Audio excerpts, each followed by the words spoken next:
Əzizlərim, bitkilərlə bağlı bir məlumatı da nəzərinizə çatdırım ki, bitki satış yerlərində, mağazalarda görürsünüz bəzən bir neçə bitkiləri bir-birinə qarışdırıb çox faydalıdır deyə satırlar. Hər bir dərdin dərmanıdır adı ilə. Bu məsləhət görülmür, təbabətdə belə bir şey qəbul olunmazdır. Düzdür, mən də bitki kombinələrinin tərəfdarıyam. Bitki kombinələri hər bir xəstənin özünə uyğun tətbiq olunmalıdır. Hər bir insanın özünün əlavə xəstəlikləri, təzyiq dəyərləri nəzərə alınaraq hazırlanmalıdır, ağıllı formada. Yoxsa ki, mağazalarda 10 dənə bitkini bir-birinə qatırlar, hər bir dərdə dərmandır deyə satırlar. İnsanlar da bunu alır, içir, bilinmir əks təsirləri nədir. Bəzən olur ki, 5 bitkinin içərisində biri əks təsir verir, biri hansısa xoşa gəlməz bir təsir yaradır. Onu bilmək olmur ki, bunu hansı bitki eləyib.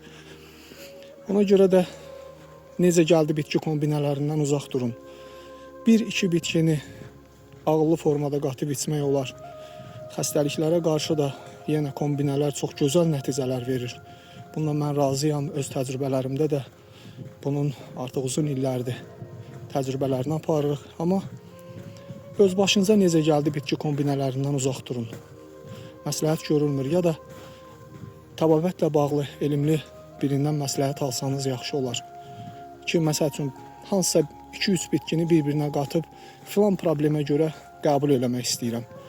Onlar hamısı hesablanmalıdır. Sizin əlavə xəstəlikləriniz, təzyiq dəyərləriniz əsasən də. Çünki bitkilərin bir çoxu təzyiq dəyərlərinə təsir göstərə bilir, ürəyin atışlarını dəyişə bilir, sinir sisteminə təsir göstərə bilir, qəbizlik verə bilir.